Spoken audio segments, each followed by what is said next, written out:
კარმიულ ძალთა წარმოქმნა. ლექცია ციკლიდან ეზოტერული დაკვირვებები კარმიულ კანონზომიერებებზე. 1924 წელი. ადამიანი თავის ახლანდელ ცხოვრებას, ჩვენ ხომ ვიცით, რომ იგი მრავალ მიწიერ ცხოვრებას გაივლის. ახლანდელ ცხოვრებას ნაწილობრივ გარესამყაროს უნდა უმადლოდეს. დიახ, სწორედ გარესამყაროს, ფართო გაგებით. ანუ არა მარტო იმ გარესამყაროს, რომელიც მას დედამიწაზე ბუნების სხვადასხვა სამეუფეოთა სახით გარემოიცავს, არამედ აგრეთვე იმასაც, რაც მას კოსმიური შორეთიდან, ციურ მნათობთა სამყაროდან გარე ადგება. მაგრამ ესეც მხოლოდ და მხოლოდ ერთი ნაწილია იმ სამყაროსი, რომელსაც ადამიანი თავისი კონკრეტული ცხოვრებით უნდა უმადლოდეს.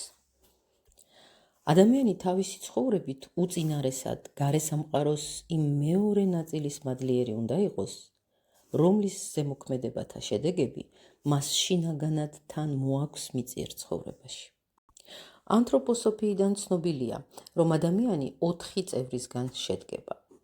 თავისი ფიზიკური და ეთერული სხეულებიდან, ამ 2 წევრიდან, ადამიანი თავისუფლდება ყოველი ძილის დროს.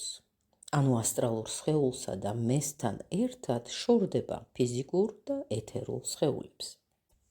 ჩვენი ფიზიკური და ეთერული სხეულები მთელი თავისი არსით იმ გარესამყაროს უნდა უმადლოდეს, რომელიც ხილული თუ უხილავი დღეს ჩვენ გარე მოგვიცავს. ხოლო ის, რასაც ადამიანი თავის ახლანდელ ასტრალურ სხეულსა და მეში ატარებს, საკუთრივ შორეული წარსულის წყალობაა. და ამით იგი მთლიანად უნდა უმადლოდეს იმას, რაც მან წინა მიწიერ ცხოვრებაში მოიმოქმედა. დღევანდელ საუბარს დავიწყებ კოსმიური დაკვირვებით. შემდეგ კი საკუთრივ ადამიანურსაც შევეხები. მაშასადამე გარე ფიზიკურ სამყაროში არსებობს 2 კარიბჭე.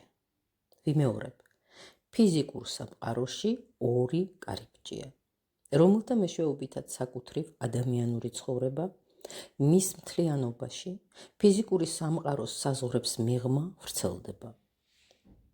და ეს 2 კარიბჭე ჩვენთვის დედამიწის მკვიდრთათვის გახლავთ.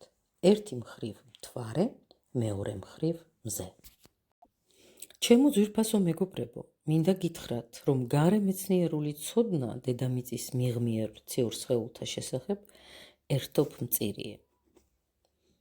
მან იცის მხოლოდ ის ფიზიკური, რაც შეიძლება განისაზღვროს გამოთვლებით, ან და სხვადასხვა ხელსაწყოებით დაკვირვებისას. მარსიანელიც მიახლოებით ასე შეაფასებდა დედამიწის ცხოვრებას, თუ კი თავისი შემეცნებისთვის იმავე ხერხებს მიმართავდა, რა ხერხებითაც დედამიწის მკვიდრი შეისწავლის მარსს, ან სხვა ციურ სხეულებს. დამეთანხმებით, რომ იგი ბევრს ვერ შეიტყობდა დედამიწის შესახებ. მას შესაძლოა გაეგო, რომ დედამიწა არის ერთგვარი მანათობელი სხეული, რომელიც კოსმოსის სივრცეებში ასხივებს მზიდან არეკლილ სინათლეს. მას შესაძლოა 1000 გვარი ჰიპოთეზები წამოეყენებინა დედამიწაზე სიცოცხლის არსებობის შესახებ. ამასვე აკეთებს ადამიანიც მარსის თუ სხვა პლანეტების მიმართებით. მაგრამ დედამიწის მკვიდრმა დედამიწის შესახებ სავსებით ბუნებრივად იცის ის, რომ იგი დედამიწაზე ცხოვრობს სხვა მისნაირ არსებებთან ერთად და ასევე ბუნების სხვა სამეუფეთა არსებებთან ერთად. ასე რომ ის ადამიანი, რომელსაც მიწიერი კაცობრიობის შინაგან სულიერი ბედის შემეცნების მოპოვება ძალს, ყოფიერების სულიერი პირველ საფუძვლების შემეცნებიდან გამომდინარე, უფრო ღრმად ჩასწვდება იმას, თუ საკუთრივ რა მნიშვნელობა აქვს სამყაროში სხვა ციურ სხეულებს, მაგალითად მზეს და მთვარეს. მოდით შევეცადოთ და მშვენიერად განვიცხადოთ ის, რაც მთვარის ყოფიერებაზე შეიძლება ითქვას ფიზიკურ ეთერული სულიერის მიმართებით. ჩემი თხოვნაა გაიხსენოთ, რაც ჩემს იდუმალთ მეტყველებაში და ლექციათა სხვადასხვა ციკლებში გაქვთ წაკითხული. თქვენ იცით, რომ ოდესღაც მთვარის ყოფიერება დედამიწის ყოფიერებასთან იყო დაკავშირებული. ამას დღეს გარემეცნიერებაც ყოველ შემთხვევაში მისი მეტნაკლებად მნიშვნელოვანი წარმომადგენლებიც აღიარებენ. მაშასადამე, მთვარის მთელი ფიზიკური სხეული ოდესღაც გამოეყო დედამიწას და კოსმიურ სივრცეში თავისი საკუთარი ადგილი დაიმკვიდრა. მაგრამ სულის მეცნიერება ცხადყოფს, რომ დედამიწას გამოეყო არა მარტო ფიზიკური მთვარე, არამედ ამ მთვარესთან ერთად დედამიწა მიატოვებს სხვა არსებებმაც, რომლებიც ოდესღაც დედამიწაზე ადამიანებთან ერთად ცხოვრობდნენ. ისინი გაცილებით უფრო სულიერები იყვნენ, ვიდრე ფიზიკურად განსხეულებული ადამიანი და ამის მიუხედავად მათ ძალზე ინტენსიური ურთიერთობა ჰქონდათ ადამიანებთან. თუმცა ისიც უნდა ითქვას, რომ ეს ურთიერთობები დღევანდელი ურთიერთობებისგან განსხვავებულად ხორციელდებოდა. ვინც დედამიწის შორეულ წარსულს სულიერი კულტურის ქმნილებათა საფუძველზე შეისწავლის, ის უდიდესი მოწიწებით ივსება იმისადმი, რაც დედამიწაზე წარსულის ცივილიზაციებით იქნა მიღწეული. რა თქმა უნდა, ჩვენი წინაპრები, ანუ თავად ჩვენს წინა მიწიერ ცხოვრებაში არ ვიყავით ისეთი გამჭრიახები ამ სიტყვის დღევანდელი გაგებით, როგორებადაც თავს რაცხენ თანამედროვე ადამიანები. მაგრამ მათ მაინც ჩვენზე უფრო მეტი იცოდნენ. ცოდნა ხომ მხოლოდ გამჭრიახობით არ მოიპოვება. გამჭრიახობა გონების კუთვნილებაა, ხოლო გონება ადამიანის მხოლოდ ერთ-ერთი უნარია. თუმცა დღეს იგი მეცნიერთათვის ყველა სხვა უნარზე ძვირად ფასობს. მაგრამ ცხადია, რომ თუ კი სამყაროს მორალურ-სოციალური კუთხით შევხედავთ და აღვიქვამთ ისეთს, როგორიც იგი წარმოჩინდება ამ კურთხეულ მე-20 საუკუნეში, მაინც და მაინც ვერ დავიკვეხნით ჩვენი ცნობიერებით შექმნილი კულტურით. ცნობიერების მიერი კულტურა მხოლოდ დროის მონაგარია. და თუ კი ჩვენ, როგორც წეღან მოგახსენეთ, მივმართავთ გარე ისტორიას და განვიხილავთ, თქვათ, შორეული წარსულის აღმოსავლეთს, უდიდესი კრძალულების განცდა დაგვეუფლება. მაგალითისთვის შეიძლებოდა ეგრეთ წოდებული ველური ხალხების ზოგიერთი სულიერი მიღწევაც აღგვენიშნა.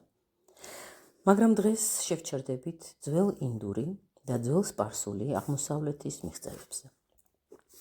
მოდით მზერა მივაპყროთ იმ საუცხოოს, რაც ჩადებულია ძველ რელიგიურ პოეზიაში, ვედების ლექსებში, ვედანტას ფილოსოფიაში, იოგას ფილოსოფიაში.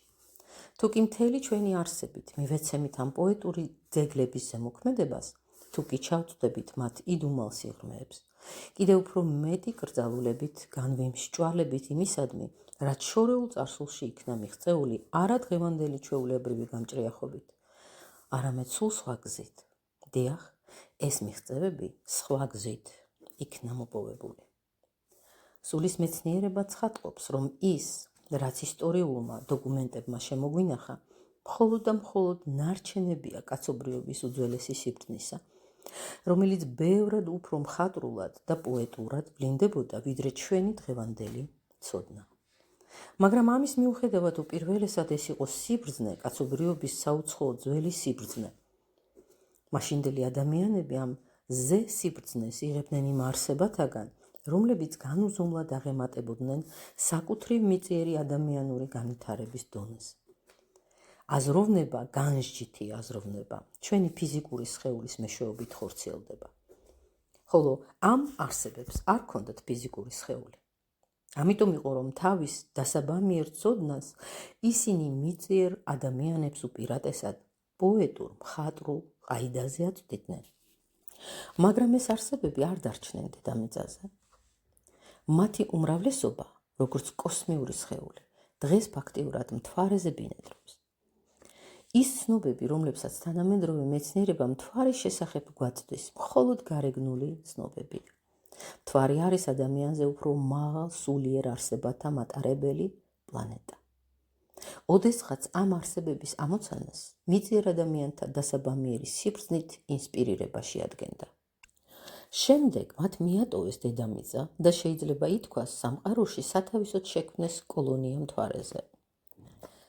ის, რომ დღეს ჩვენ შეგვიძლია ასეთნაირად ვილაპარაკოთ არსებებზე, რომლებიც ამჟამად საკუთრივ მთვარის ბინადარნი არიან, იმის მანიშნებელია, რომ ჩვენი საკუთარი ადამიანური წარსული მათთანაა დაკავშირებული.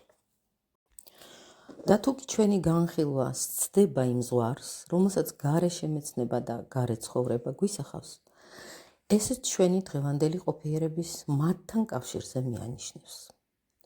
რადგანაც თუკი ჩვენ გავწვრეთ იმას, რაც ერთი მხრივ ჩვენში, ჩვენს არსებას განსაზღვრავს, მაგრამ ამის მიუხედავად არა თუ ექვემდებარება ჩვენს გონებას, არამედ გარკვეული თვალსაზრისით კიდეც ცდება მას და ჩვენივე არსების უფრო ღრმა ადამიანურ არსს უკავშირდება, მაშინ გასაგებია, რომ მთვარის ხსენებული არსებები ჩვენს შინაგან ყოფიერებასთან დღესაც დაკავშირებული არიან. თუმცა მათი ადგილსამყოფელი უკვე აღარ არის დედამიწა. ადრე სანამ ჩვენი მშობლებიდან მივიღებდით ფიზიკურ სხეულს, ჩვენ ვიმყოფებოდით სულიერ სამყაროში, წინამიწიერ ყოფიერებაში. ამ წინამიწიერ ყოფიერებაში და ცხოვრებაში ჩვენ ასევე ბევრი რამ გვაკავშირებს მიწიერი ყოფიერების ზემოხსენებულ უძველეს თანამგზავრებთან. სულიერი სამყაროებიდან მიწიერ ყოფიერებაში დაშვებისას ჩვენ გავდივართ მთვარის სფეროს, მთვარის ყოფიერებას. და როგორც ოდესღაც ეს მთვარის არსებები აქ დედამიწაზე არსობრივ განაპირობებდნენ მიწიერი ადამიანის განვითარებას, ისინი ამჯერადაც განსაზღვრელ ზემოქმედებას ახდენენ მიწიერ ადამიანებზე. ისინი ადამიანის მესა და ასტრალურ სხეულში ბეჭდავენ იმას, რაც ფიზიკურ სხეულში შემოდის მოგვიანებით, როდესაც ადამიანი მიწიერ ფიზიკურ არსებად იქცევა. დამეთანხმებით, რომ საკუთარი გადაწყვეტილებით არავის შეუძლია გახდეს ტალანტი ან გენიუსი. შეუძლებელია საკუთარი გადაწყვეტილებით გახდე კარგი ადამიანი. მაგრამ ამის მიუხედავად არსებობენ ტალანტები, გენიუსები, ასევე დაბადებიდანვე კარგი ადამიანები. ეს არის ის, რასაც ვერ შექმნის გონება, რაც დამოკიდებულია ადამიანის ღრმად შინაგან არსზე, საიდანაც მას წინარე მიწიერი ყოფიერებიდან მიწიერში გადმოსვლისას თან მოაქვს თავისი კეთილი ხვედრი. სწორედ ეს გახლავთ მთვარის არსებების ამოცანა. დაბადებამდელ ცხოვრებაში მთვარის სფეროს გავლისას ადამიანის მეს და ასტრალურ სხეულში ჩაბეჭდონ ის, რაც შემდეგ ასე ვთქვათ, მის სისხლში, მის ნერვებში იფეთქებს როგორც ტალანტი, ნიჭი, როგორც ნება სიკეთისა თუ ბოროტებისა. მთვარე ზემოქმედებს არა მხოლოდ მაშინ, როდესაც პოეტური აღმაფრენით შთაგონებული შეყარებულები სეირნობენ მთვარის შუქზე. მთვარე ზემოქმედებს იმაზე, რაც ადამიანის სიღრმეებში დევს, რაც უპირატესად მის ქვეცნობიერებში ქმნის და ცხოვრობს. ყოველივე იმაში, რაც ადამიანის სიღრმეებიდან ამოდის, უწინარესად სწორედ ეს მთვარის ყოფიერება მოქმედებს. და ადამიანის ცნობიერების მისი შეგნების ქვეშეთიდან ნაგვთავს იმას, რასაც ადამიანი თავის მიწიერ ცხოვრებაში წარმოადგენს. მასშესადამე მთვარის ზემოხსენებული არსებები დაკავშირებული არიან ჩვენს წარსულთან, იმით, რასაც ისინი ჩვენი წინამიწიერი ცხოვრებების შესატყვისად ბეჭდავენ ჩვენში, ჩვენი დედამიწამდელი ყოფიერების დროს და რისი წყალობითაც ჩვენ შემოვდივართ მიწიერ ცხოვრებაში, როგორც ესა თუ ის კონკრეტული ადამიანი. ამრიგად, თუ კი გავიხედავთ უკან, სადაც ჩვენი ცხოვრება მიწიერი სამყაროს მიღმა ივრცობა და მზერას მივაპყრობთ სულიერ სფეროს, რომლის ზემოქმედება განსაზღვრავს ჩვენს უშინაგანეს შესაძლებლობებს, ჩვენს ნიჭს, ტემპერამენტს, ჩვენი ხასიათის უშინაგანეს არსსაც კი, სწორედ მთვარეში ვპოვებთ ერთგვარ კარს, ფიზიკურიდან სულიერ სამყაროში შემავალ კარს. მთვარე ის კარია, საიდანაც ჩვენს ადამიანურ ცხოვრებაში შემოდის წარსული. იგია ის, რაც საკუთრივ ინდივიდუალურობას გვანიჭებს, რაც ამა თუ იმ სრულიად განსაზღვრულ ადამიანად გვხდის. მეორე კარიბჭე არის მზე. მაგრამ ჩვენი ინდივიდუალური ცხოვრება მზის წყალობა როდია.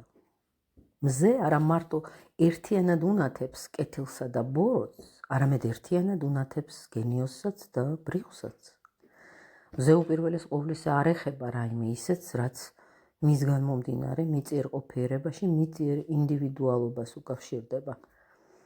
მაგრამ იმის წყალობით, რომ მიწიერი განვითარების განსაზღვრულ მომენტში მზის უზენაესი არსება ქრისტე მზიდან დედამიწაზე დაეშვა, განკაცდა, მიწიერი ადამიანი გახდა და ამით თავისი საკუთარი კოსმიური ბედი ადამიანის მიწიერ ბედს დაუკავშირა, იმის წყალობით, რომ ქრისტე მზის არსებიდან მიწიერ არსებად იქცა, მას მისავალი მიეცა ყოველ ცალკეულ ადამიანურ ინდივიდუალობასთან.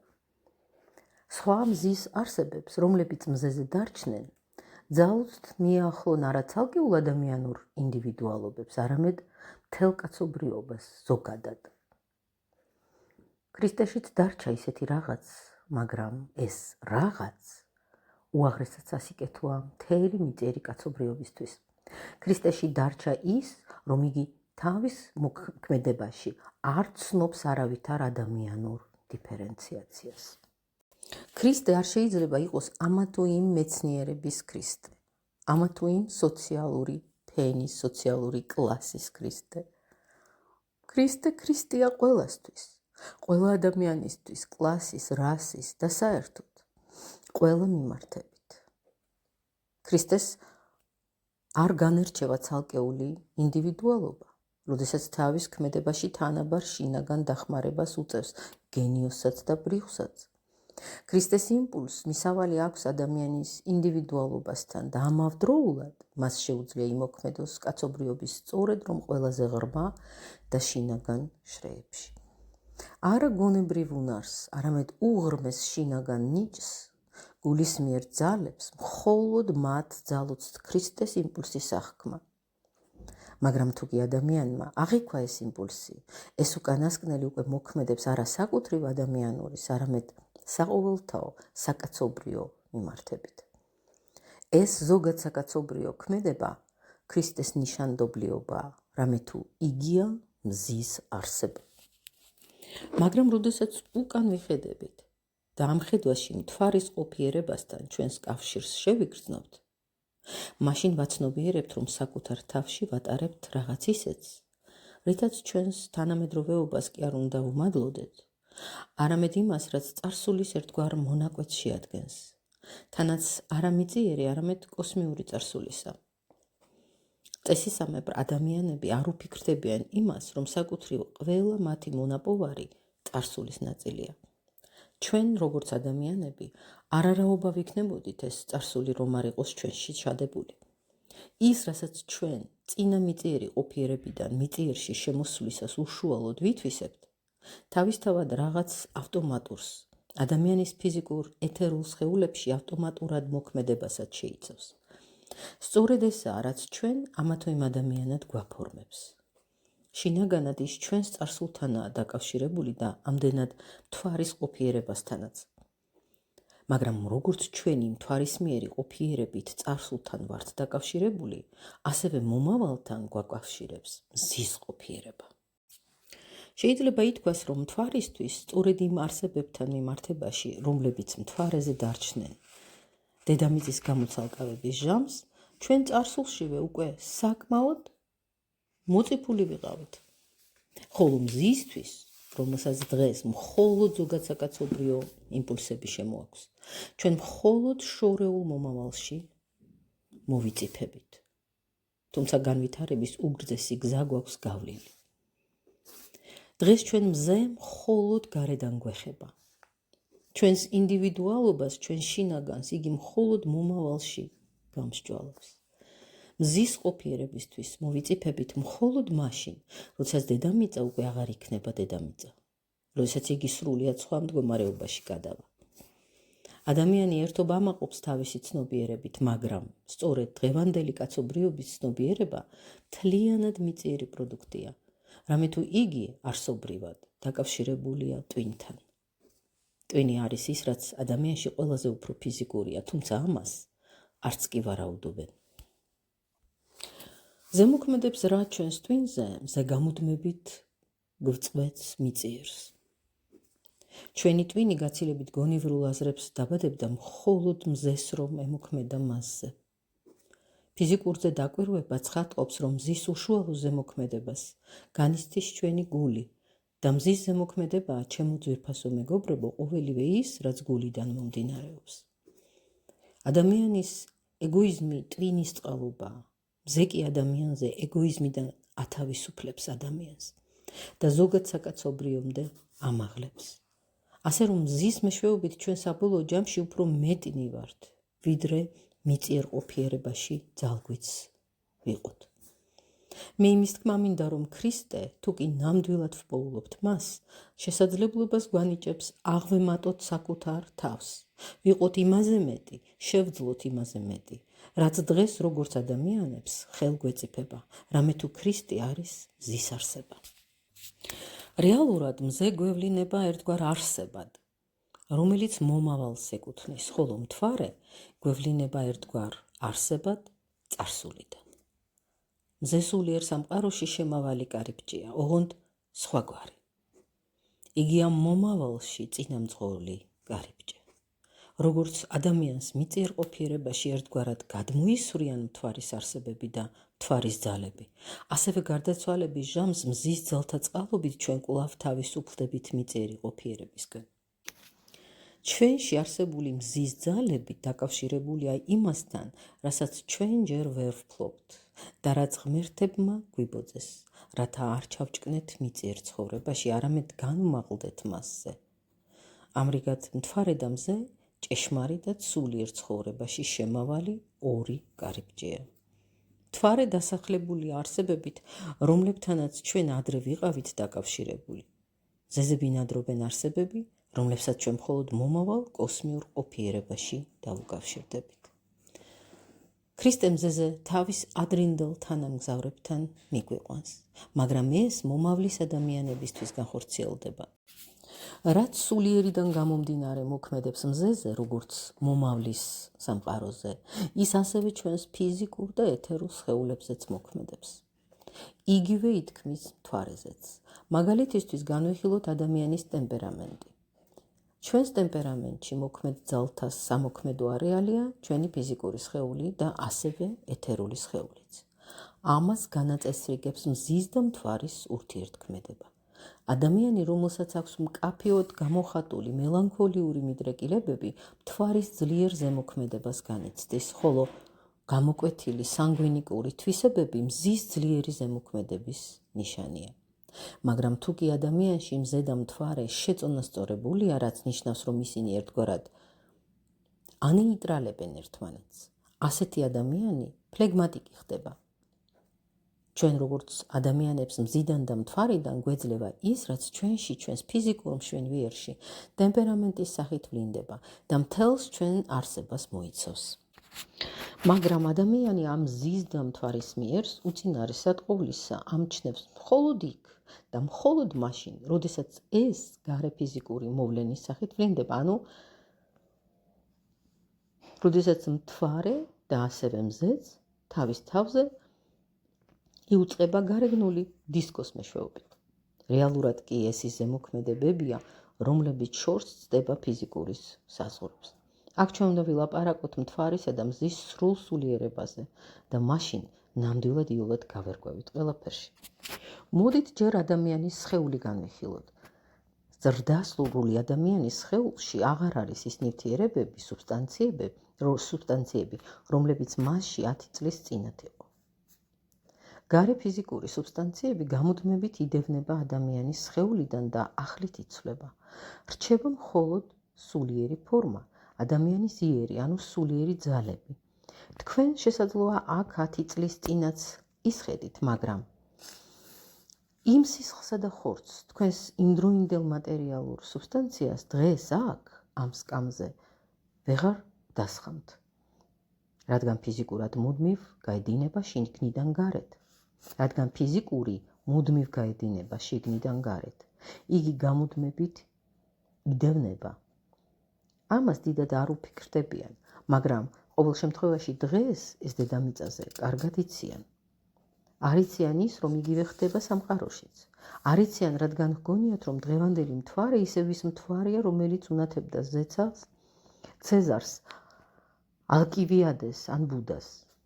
სულიერად ეს მართლაც იგივე მთვარეა, მაგრამ ფიზიკური მატერიის მხრივ არა. იგივეს ვიტყვით მზის მიმართებითაც. ფიზიკოსებს და ასტროფიზიკოსებს გამოთვლილი აქვთ, როდის უნდა განიფრქვეს მზე კოსმოსში. მათ დაზუსტებით იციან, რომ მზე განიფრქვევა, მაგრამ დროის გამოთვლებს მილიონი წლებით ოპერირებენ. ისინი ისე სჯიან, თითქოს საქმე ადამიანის სიცოცხლის სავარაუდო ხანგრძლივობას ეხებოდეს. მათი გამოთვლები თავისთავად უზადოა, ვერაფერში შეედავები, მაგრამ ჭეშმარიტებას არ შეესაბამება და აი რატო. მათი განსჯით, თუ კი ადამიანის გულს დავაკვირდებით დღეს, მერე 5 დღის შემდეგ და კვლავ ისევ 5 დღის შემდეგ, იმ პატარა ცვლილებების საფუძველზე, რაც ამ 5 დღეულებში გამოვლინდება, შეგვეძლება დავადგინოთ, როგორი იყო ეს გული 300 წლის წინათ და როგორი იქნება მომავალში 300 წლის შემდეგ. ამგვარი გამოთვლით, ჩვენ რა თქმა უნდა რაღაცას მივახცევთ, მაგრამ საქმე ისაა, რომ გული ისეთი როგორიც დღეს ადამიანს აქვს, არც 300 წლის წინ არსებობდა და არც 300 წლის შემდეგ იარსებებს. აი ასეთნაირადვე იკვლევს დღევანდელი გეოლოგია დედამიწის 20 მილიონი წლის წინანდელსა და მისი ასეთივე შორეული მომავლის იერს. ასე რომ ეს გამოთვლები თავისი უზადობის მიუხედავად ჭეშმარიტებას არ ესატყვისება. მართალია დროის უმნიშვნელო მონაკვეთების ფარგლებში არაერთგზის შეუმჩნევიათ, რომ გარე პროცესები სამყაროს სივრცეებში და ადამიანში განსხვავებულად მიმდინარეობს. საკუთრივ მინერალური ნივთიერებები გაცილებით უფრო მეტხანს არსებობს, ვიდრე ის, რასაც მინერალური სუბსტანცია ცოცხალ სხეულებში წარმოქმნის. მაგრამ წმინდად ფიზიკური, სუბსტანციურად ფიზიკური, თვით მინერალური სუბსტანციებისთვისაც კი, საბოლოო ჯამში წარმავალია და მთვარე, რომელიც ცაზე ანათებს დღეს თავისი შემადგენლობით სულ სხვა, ვიდრე მაშინ, როდესაც იგი ცეზარს ან კეისარ ავგუსტინეს დანათოდა. ვინაიდან მანაც ისევე შეიცვალა თავისი მატერია, როგორც ადამიანის სხეული იცვლის თავის მატერიას. გარეგანი, რომელიც მთვარეში არსებობს, იმავდროულად არის სავსებით სულიერი. ასევე ადამიანშიც, ის, რაც ადამიანში არსებობს დაბადებიდან გარდაცვალებამდე, სულიერი მატერიაა და არა ფიზიკური. მას შესადამე სამყაროს მართებულად განვიხილავთ მხოლოდ მაშინ, როდესაც მას ისეთნაირადვე ვაკვირდებით, როგორც ადამიანს, რომელზეც ვამბობთ, რომ ის, რაც ცხოვრობს დაბადებიდან გარდაცვალებამდე, არის ადამიანის სამშვენებელი. ხოლო იქ გარეთ კოსმიურ სხეულებზე არიან არსებები, არსებათა ერთგვარი სიმრავლე და თუ კი გსურს რაიმე ვთქვათ მთვარეზე და მზეზე და ამასთანავე სიმართლესაც ვესწრაფვით, უნდა ვიცოდეთ, რომ მთვარის არსებები დაკავშირებული არიან ჩვენს წარსულთან, ხოლო მზის არსებები მომავალთან. თუმცა ეს უკანასკნელნი ჩვენს აწმყოზეც ზემოქმედებენ. მათი უშუალო ზემოქმედებები აპირობებს ადამიანის ბედის შედგენილობის და განვითარების სრულ ერთიანობას. ადამიანის ბედს განსაზღვრავს ის, რომ წარსული და მომავალი ერთმანეთთანაა გადაჯაჭვული. და სწორედ წარსულის და მომავლის, ანუ ადამიანის ბედის ამ თანაკავშირში, ერთობლივ მოქმედებენ მთვარის და მზის ძალები, მთვარის და მზის არსებები. კარმის განხილვისას მხოლოდ მაშინ წვდებიან მის ნამდვილ საფუძვლებს, როდესაც ადამიანს ერთიან სამყაროსთან ამგვარად შენაწევრებულს განიხილავენ. ჩვენს ნებელობას, რაგინდ მტკიცეც არ უნდა იყოს იგი, არ ძალოც, გადაასხვაფეროს, შეცვალოს წარსული. ამიტომაც მთვარის ძალები იჭრებიან, რა ადამიანის არსებაში თავისი არსით თან მოაქვთ გარდუვალი აუცილებლობა. რაც კი მთვარიდან ჩვენსკენ მოდის, ყველაფერი გარდუვალობის ნიშნითაა აღბეჭდილი. ხოლო რაც მზიდან მოედინება და მომავლისკენ წაგვმართავს, თავის არსში ატარებს რაღაც ისეთს, რაშიც შესაძლოა ჩაერიოს ჩვენი ნება, ჩვენი თავისუფლება. ამრიგად შეიძლება ითქვას, რომ როდესაც ადამიანი კვლავ ნამდვილად განჭვრეტს კოსმოსში ღვთაებრივს და ამასთანავე ამ ღვთაებრივს იაზრებს არა ზოგად ბუნდოვან ოცნებისეულ ყაიდაზე, არამედ სავსებით განსაზღვრულად, მას ძალოც თქვას, თუ როგორ იხსნება ეს ღვთაებრივი სამყაროს ცალკეულ წევრებში, ციურ სხეულებში. და მე მინდა გითხრათ, რომ ასეთი ადამიანი იუფლებს განსაკუთრებულ ენას, როდესაც ამ რეალური შემეცნებიდან გამომდინარე, გულისმიერი შემეცნებიდან გამომდინარე, თავის მზერას ციური სხეულებისკენ მიმართავს. წარმოიდგინეთ, რომ თქვენს წინაშე დგას ადამიანი. თქვენ ხედავთ მის ხელებს, ხელის მტევანს, თავს, გულმკერდს, თეძოს, ტერპს და სხვა მტკითხვას.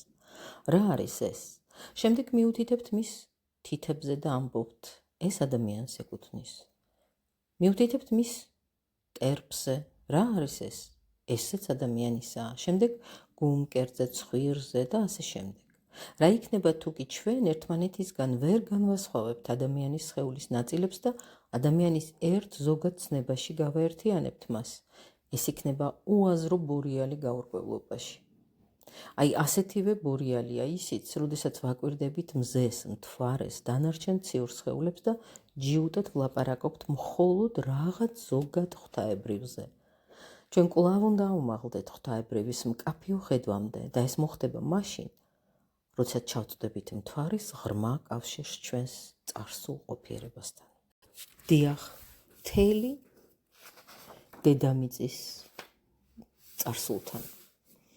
მაშინ ჩვენ შეგვეძლება თვალი ვუსწოროთ მთვარეს და ვთქვათ, შენ ხარ კოსმიური ძე აუცილებლობისა. როდესაც ცხად ვყოლ ჩემ თავში ყოველივე იმას, რის მიმართაც ჩემი ნებელობა უძლურია, მე ვგრძნობ, რომ შინაგანად დაკავშირებული ვარ შენთან, ღვთაებრივ კოსმიურ ძესთან. ამ დროს მთვარის ჩვენეული შემეცნება სამშვენველის გრძნობადობად იქცევა. რამე თუ ყოველივე ის, რასაც ჩვენ შევიგრძნობთ, როგორც შინაგან აუცილებლობიდან გამომდინარეს, მთვარესთან გვანათესავებს. ხოლო როდესაც ასეთნაირადვე და არა უბრალო გამოთვლებით და მექანიკური დაკვირვებებით შევიგრძნობთ მზის ყოფიერებას, მაშინ შევნიშნავთ, რომ იგი ენათესავება ყოველივე იმას, რაც ჩვენში ცხოვრობს როგორც თავისუფლება, როგორც ის, რაც ჩვენი მეშვეობით შეიძლება გაკეთდეს ჩვენივე მომავლისთვის. და როგორც ყოველი ახალი დილა, მისი მზიური ყოფიერებით ურთ, ქმედებისკენ მოგვიწოდებს ადამიანებს, ასევე აღვიქვამს მთვარე ჩვენი სიზმრებით ურთ, რომლებშიც ცხადდება თუ ვინ ვიყავით, რა ცხოვრობს და რა ქმნის ჩვენში, რა გვეკავშირდება, როგორც წარსული. ღამე და მისი დედოფალი მთვარე ჩვენი წარსულის განცხადებელია. ყოველი ახალი დილა მზის სხივებით ურთ. მიგვითითებს იმაზე, რაც შეიძლება მოგვიახლოს ჩვენი თავისუფლებიდან გამომდინარე. აი ასე უკავშირდება ჩვენი ადამიანური არსი მზის ყოფიერებას მთელ კოსმიურ ყოფიერებაში და მზის მიმართებით შეიძლება გაგვიჩნდეს ასეთი გრძნობა. კოსმიურო ძეო თავისუფლებისა, მე ვგრძნობ, რომ ჩემში შენ გენათესავება ის, რაც ჩემს არსებას, თავისუფლებასა და სამომავლო გადაწყვეტილებების უნარს ანიჭებს.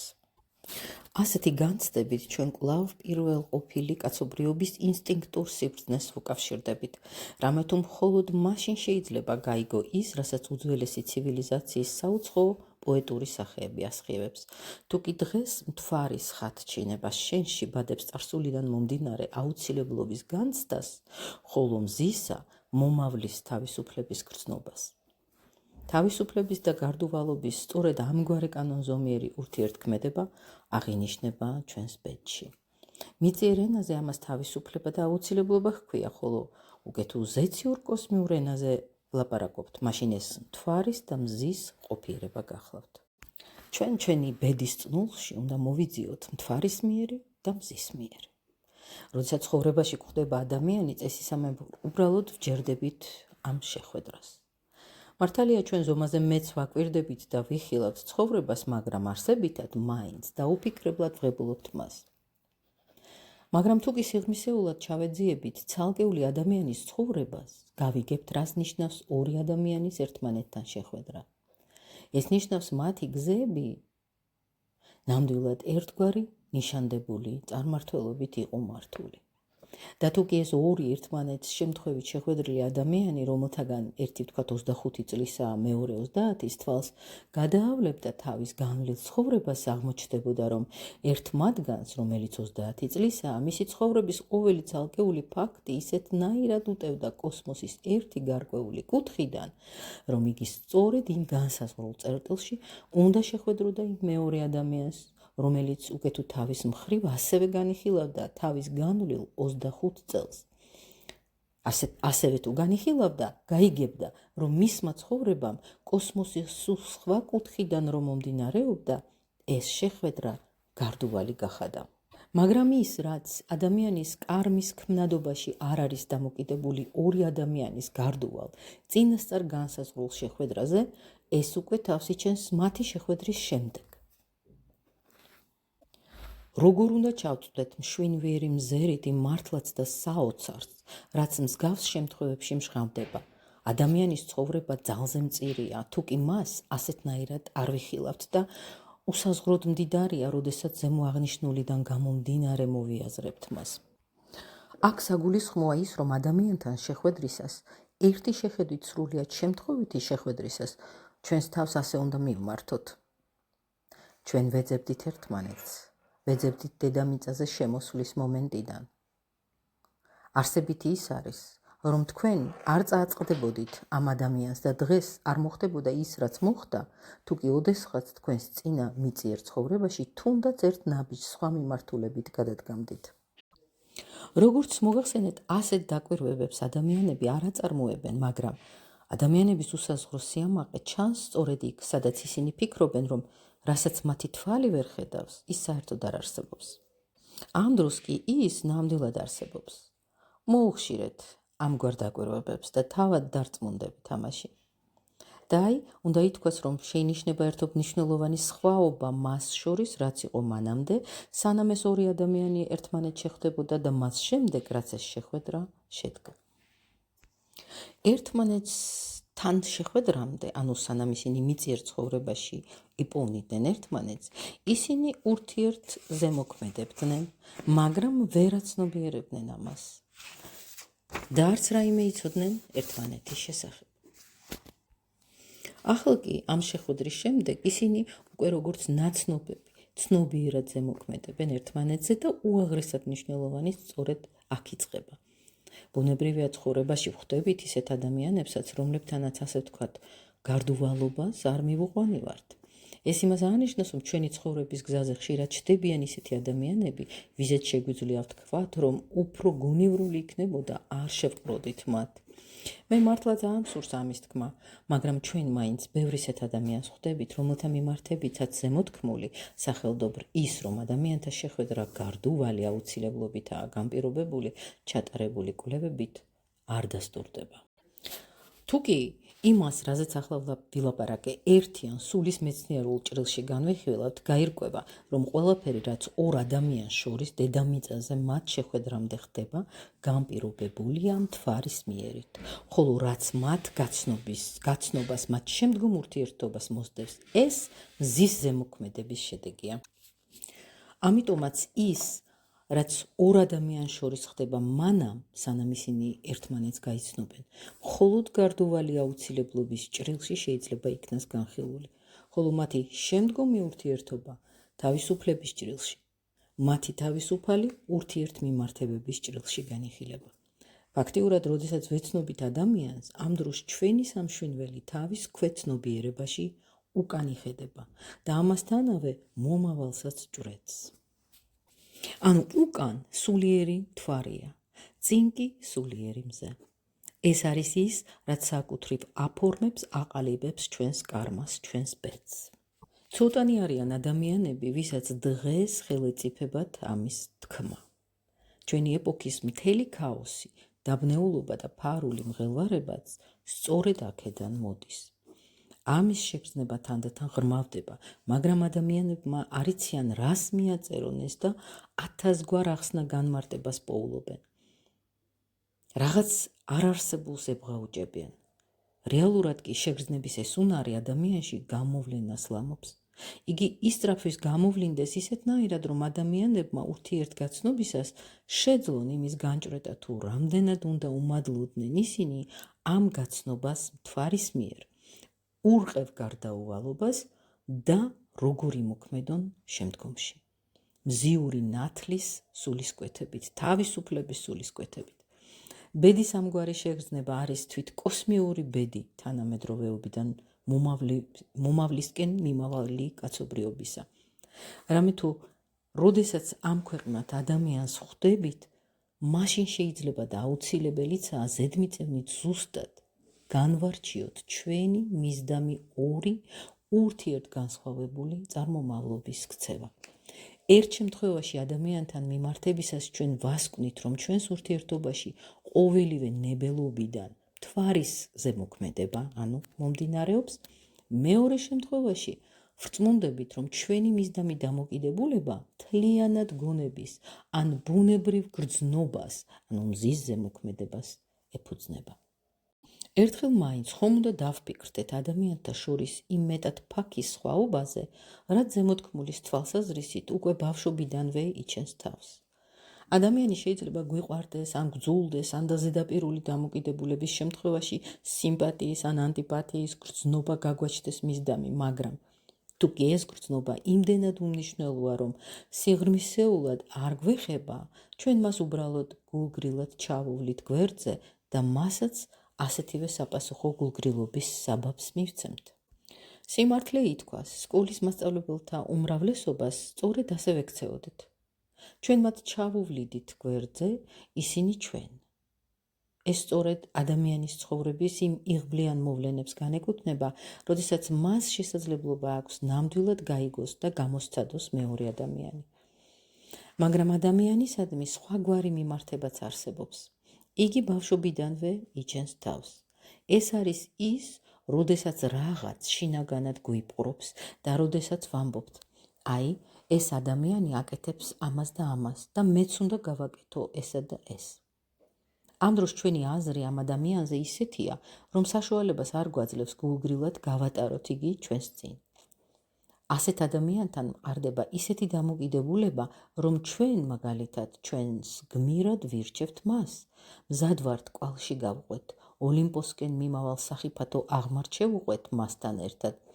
ერთი სიტყვით არიან ადამიანები, რომლებიც მხოლოდ გონებაზე, განსჯით სიმპათია ანტიპათიაზე ზემოქმედებენ და მათ სულ ბევრი მხოლოდ ესთეტურ სიმპათია ანტიპათიაზე ზემოქმედება შეუძლიათ. დანარჩენი ადამიანები ჩვენს ნებელობაზე ზემოქმედებენ. ახლა კი მოდით ეს ყველაფერი ცხოვრების სხვა კუთხითაც განვიხილოთ. ჩემო ძვირფასო მეგობრებო, თქვენ ყველამ კარგად იცით, რომ სხვადასხვა ცხოვრებისეულ ვითარებებში ხვდებით ადამიანებს, რომლებთანაც შესაძლოა ძალზე მჭიდრო ურთიერთობებიც ჰქონდეს, მაგრამ მათზე ფიქრიც კი ჩვენთვის წარმოუდგენელია. ჩვენ არ ვფიქრობთ მათზე, არ ზმანებებში ვხედავთ მათ, მაგრამ არიან ადამიანები, რომელთაც ცხოვრებაში ერთადერთხელ ვხვდებით, ასე განარიგა ბედმა, მაგრამ მაინც მთელი ცხოვრება გამუდმებით მასზე ვფიქრობთ. და თუკი ამ მიწიერ ცხოვრებაში არ წილყვდა მათთან ახლობლური ურთიერთობა, ეს ნიშნავს, რომ ჩვენი ურთიერთობა მომავალი მიწიერი ცხოვრებისთვის იქნა შემონახული. ჩვენი დამოკიდებულება იმ ადამიანისადმი, რომელიც პირველ გაცნობისთანავე ჩვენი ფიქრის საგანი ხდება, რეალურად უფრო ღრმაა, ვიდრე იმ ადამიანისადმი მიმართება, ვისაც მართალია ახლო ვიცნობთ, მაგრამ ვინც ჩვენი ფიქრის საგანი არ არის და არც არასდროს იქნება. ამის გარდა არსებობს სიზმრები და ცხადიერი ზმანებები. სხვათა შორის ეს ცხადიერი ზმანებები და თანაც საკმაოდ გაურკვეველი ფორმით თანამედროვე ადამიანთა უმრავლესობას აღენიშნება. მაგრამ ჩვენ ვიცით, რომ არსებობენ ხელდასხმული ადამიანები, რომლებიც კიდევ უფრო სხვაგვარად აღიქვამენ და განიცდიან ცხოვრებას. თუკი ასეთ ხელდასხმულს ხვდება ადამიანი, რომელიც ზემოქმედებს მის ნებელობაზე, ეს ზემოქმედება შინაგან მეტყველებაზე ვრცელდება. ასეთი ადამიანი გვესაუბრება არა მარტო მაშინ, როდესაც უშუალოდ ჩვენს წინაშეა, არამედ მაშინაც, როდესაც შორსაა ჩვენგან. თუკი კოსმიური ყოფიერების იდუმალებებს ვართ ზიარებული, ადამიანთა ურთიერთობა ორგვარად ისახება ჩვენს წინაშე. ხვდებით ადამიანებს, ვუსმენთ მათ, შემდეგ შორდებით და როდესაც საკმაოდ შორს ვართ მათგან, უკვე აღარ გვსურს მათი ლაპარაკის კვლავ მოსმენა. მაგრამ ასეც ხდება, რომ ადამიანს ხვდებით, ვესაუბრებით, ხოლო შემდეგ, როდესაც შორდებით მას, იგი კვლავ განაგრძობს ჩვენთან საუბარს, ჩვენივე საკუთარი სამშვენივრიდან. დიახ, ასე მეტყველებს იგი. ამრიგად ხელდასხმული, როგორც ამას ზემოთქმული მოწმობს, სხვა ყაიდის ადამიანია. ფაქტიურად იგი მშვენიერი განცდების მთელი მრავალფეროვნებით ატარებს თავის წიაღ იმ ადამიანებს, რომლებიც ასეთნაირად ზემოქმედებენ მასზე. მსგავსი რამ არახელდასხმულ ადამიანებსაც აღენიშნებათ, უმეტესად გრძნობების და შეგრძნებების სახით, მაგრამ ასე თუ ისე ეს მაინც არის მათში და ქვეშეცნეულად მეტად ძლიერად მოქმედებს. ავიღოთ ასეთი მაგალითი. მავანი ხვდება მავანს. შემდეგ იგი სტუმრად მიდის სხვასთან და იქ ირკვევა, რომ თურმე მისი მასპინძელიც იცნობს იმას, ვინც მის სტუმარს გზაზე შეხვდა. და აი, სტუმარი მისთვის ჩვეული მანერით ახასიათებს თავის ნაცნობს. ეს ყმაწვილი მეტად საზრიანია, ამბობს იგი. შესაძლოა სხვამაც კვერი დაუკრას. მართლაც საზრიანი ყმაწვილია. ეს ნიშნავს, რომ ისინი აკვირდებოდნენ მას და ასეთი განსჯისმიერი დასკვნა გამოიტანეს. მაგრამ ჩვენ ყოველ შემხედრ ნაცნობს ასე უბრალოდ როდი ვახასიათებთ. არიან ადამიანები, რომლებიც ჩვენს ნებელობაში, ნებელობა კი მოგეხსენებათ ჩვენში ერთგვარ ძილისმიერ ყოფიერებას ეწევა მაშინაც, როდესაც ვფხიზლობთ. მათი მიმდევრობის ან და მათდამი დაპირისპირების იმპულსს ნერგავენ. ასეთი ადამიანები არახელდასხმულ ადამიანთან შეხვედრისას მისი სამშვინველის წიაღში არ მეტყველებენ, მაგრამ ისინი მის ნებელობაში ცხოვრობენ. რა სხვაობაა ამ ორ მდგომარეობას შორის? ვითარება ისეთია, რომ თუკი ჩვენ ხვდებით ადამიანებს, რომლებიც შემდგომში არ იმკვიდრებენ ჩვენს ნებელობაში, არ აღგვიძრავენ არც მათი მიმდევრობის სურვილს, არც განვითარების იმ დონის დაუფლების სურვილს, რომელსაც ისინი ფლობენ, არც ნებელობიდან წინააღმდეგობის გაწევის სურვილს. და ჩვენ მათდამი მიმართება შემოიწერება მხოლოდ გონისმიერი განსჯით. ეს ნიშნავს, რომ ჩვენი კარმიული კავშირები უმნიშვნელოა. ანუ წინამიწიერ ცხოვრებაში მათთან რაიმე არსებითი შეხება არ ქონია. ხოლო ის ადამიანები, რომლებიც ჩვენს ნებელობაში იჭრებიან ისე თითქოს და კვალდაკვალ მოგვყვებიან და თავის ხატებას ჩვენს არსებაში ბეჭდავენ, ადამიანები, რომელთა სახე მათთან განშორების შემდეგაც კვლავ ცხადლივ გვიდგას თვალწინ, ეს ის ადამიანებია, რომლებთანაც წინამიწიერ ცხოვრებაში ბევრი რამ ჰქონდა საერთო. მათთან ჩვენ, ასე ვთქვათ, კოსმიურად ვიყავით დაკავშირებული მთვარის კარიბჭის გავლისას. ხოლო რაც ამ ცხოვრებაში მოკლებულია მთვარის ყოფიერების გარდუვალობას, ამასთან ჩვენ მზის ყოფიერება გვაკავშირებს. ასე ყალიბდება ჩვენი ბედი. შეიძლება ითქვას, რომ ადამიანი პოლარული ბუნებისაა. ერთი მხრივ მას აქვს თავისი იზოლირებული, თავისმიერი ყოფიერება, თავი, როგორც ვიცით, განსაკუთრებული დამოუკიდებლობით გამოირჩევა. ეს თავისმიერი ყოფიერება დაუცხრომლად ყოველწამიერ ემიჯნება ადამიანის საყოველთაო კოსმიურ ყოფიერებას, ემიჯნება ფიზიკურად. ადამიანის ტვინი საშუალოდ 1500 გრამს იწონის, 1500 გრამია. ამ წუნას თავისუფლად შეუძლია დააზიანოს ტვინის ქვემდებარე სისწარღვები. წარმოიდგინეთ, 1500 გრამი აწვება ესოდენ ნაზ სისწარღვებს, მაგრამ ისინი უვნებელია. რატომ? იმიტომ, რომ ტვინი მოთავსებულია ტვინის სითხეში და თუკი ფიზიკა გისწავლიათ, გეცოდინებათ, რომ წყალში ჩაძირული სხეული წონაში კარგავს იმდენს, რამდენსაც მის მიერ გამოდევნილი წყალი იწონის. ეს არქიმედეს კანონი გახლავთ. რეალურად სისწარღვებს სულ 20 გრამი აწვება. დანარჩენი მასა ტვინის სითხეში ტივტივებს. მაშასადამე ჩვენი ტვინი თავის ფუძეს სულ 20 გრამი ძალით აწვება.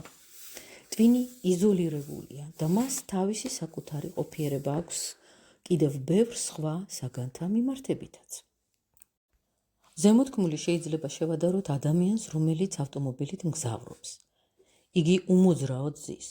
მოძრაობს ავტომობილი, ადამიანი კი ზის თავისთვის მშვიდად. საუცხოო სურათია. ჩვენს ტვინსაც, როგორც გონების მატარებელს, თავისი დამოუკიდებელი ყოფიერება აქვს. ამიტომაცაა ჩვენი გონება ასე დამოუკიდებელი ჩვენი ინდივიდუალობისგან. ყოველ ჩვენგანს როდი აქვს თავისი დამოუკიდებელი გონება. ყოველ ადამიანს თავისი საკუთარი გონება რომ ჰქონოდა, ადამიანები ერთმანეთს ვერ გაუგებდნენ. ჩვენ მხოლოდ იმის წყალობით ვუგებთ ერთმანეთს, რომ მეტნაკლებად ერთნაირი გონება გვაქვს. განსხვავება გრადაციებშია, მაგრამ თვითგონება შეიცავს რაღაც საყოველთაოს.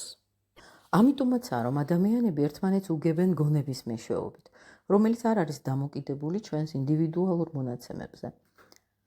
და რაც ადამიანის ბედში თავს იჩენს როგორც ახალი, როგორც ამჟამინდელი, ანუ მხედველობაშია ორ ადამიანის შეხვედრისას, ხო?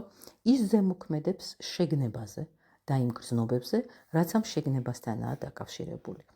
როდესაც მავანზე ვამბობთ, რა საზრიანი ყმაწვილია და მისგან მეტი არა გვინდა რა, ანუ სხვა ფრივ იგი არ გვაინტერესებს, ეს ნიშნავს, რომ მან სწორედ ჩვენ შეგნებაზე იმოქმედა. ის, რაც ჩვენში არ არის კარმიული, მოქმედებს ჩვენს გონებაზე. ხოლო კარმიულია ჩვენში ის, რაც ჩვენ როგორც ადამიანებს გვაკავშირებს იმის შედეგად და შესაბამისად, რაც ადრე გვიკეთებია მათთვის, ვისაც ამჟამად ფიზიკურად ვხვდებით.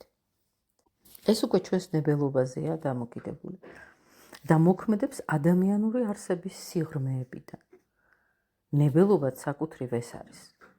ნებელობა ყოველთვის როდია გონების სხივით გამსჭვალული. წამით დაფიქრდით იმაზე, თუ რა ბნელი განუმტევი ბურუსით მოცული იდუმალებები ბორგავს ჩვენს ნებელობაში. მათგან ყველაზე ბნელი სწორედ ისაა, რაც კარმის ძალით ორ ადამიანს ერთმანეთს ახვედრებს. ისინი მხოლოდ გვიან თავიანთი ნებელობის ამოქმედების თავისებურებიდან იგებენ, რომ აქ მოქმედებდა კარმა. მაგრამ მათი შეხვედრის მომენტიდანვე მოქმედებას იწყებს გონება.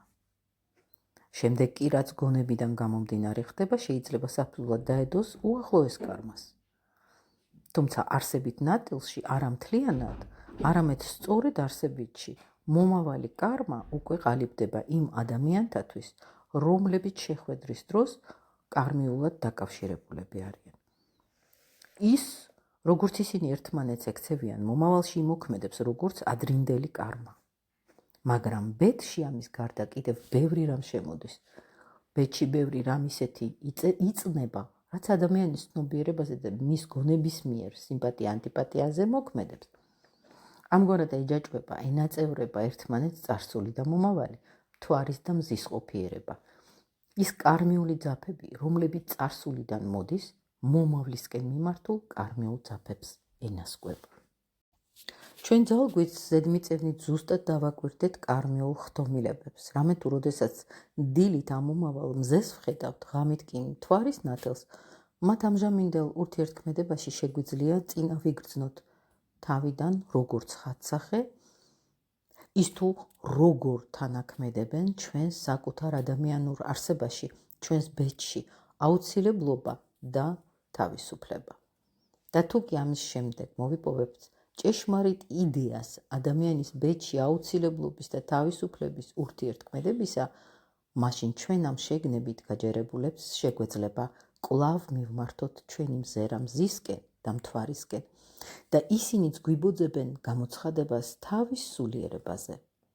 მაშინ ჩვენ აღარ გავიმეორებთ სწავლული ბრჭყალებში ფიზიკოსის სიტყვებს, რომ მთვარე მზის ნათელს ირეკლავს. მთვარიდან გარეფენილი მზის სხივების ჭვრეტისას ჩვენ კოსმიური ბედის კავშირებს და ძრაობებზე ვილაპარაკებთ.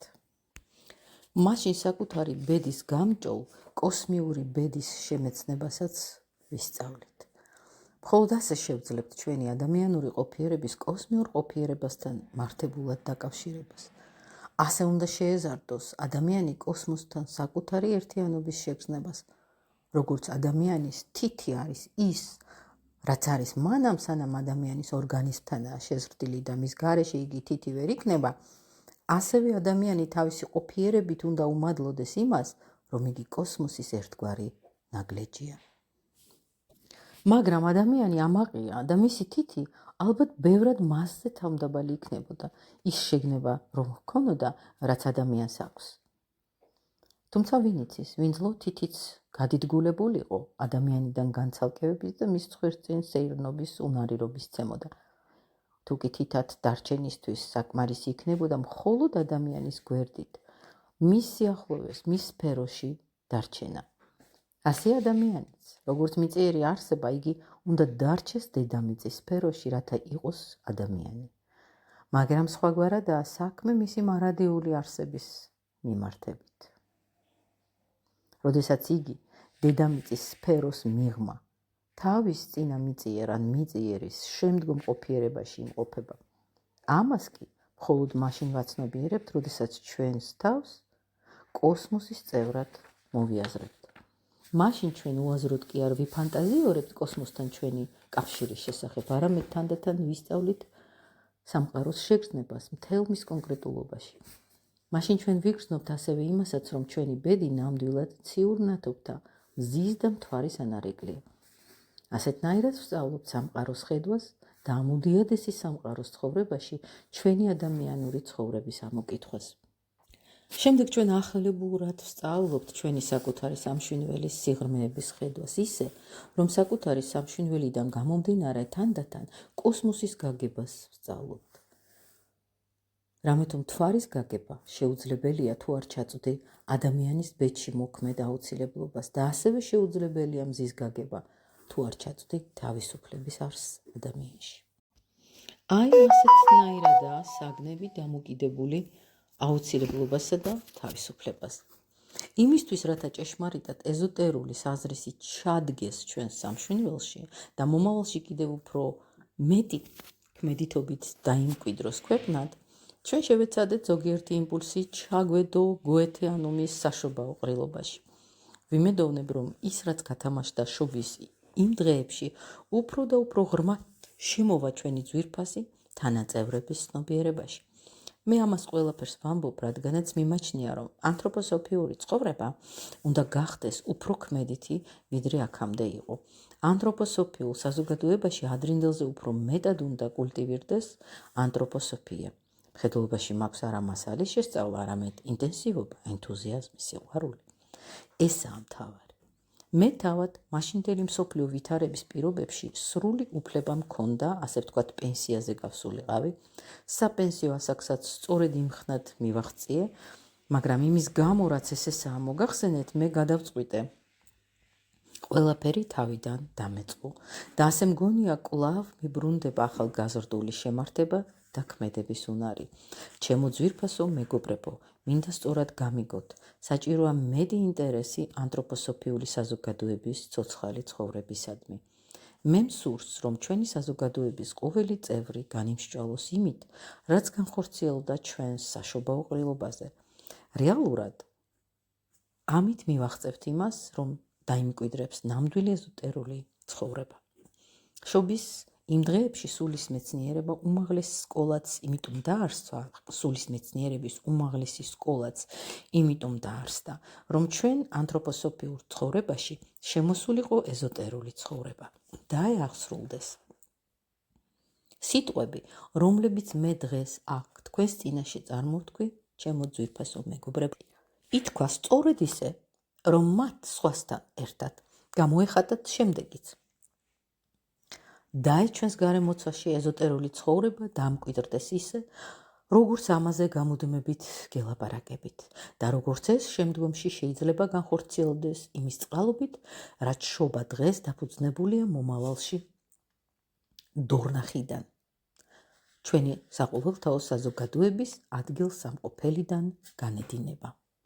დაეთქვენს ბერნის სექციის ძვირფასო წევრებო, თქვენი მნიშვნელოვანი წვლილი შემოგეტანოთ იმაში, რაც ჩვენი ძალღონის შესაბამისად გსურს განვახორციელოთ ანთროპოსოფიული მოძრაობისთვის.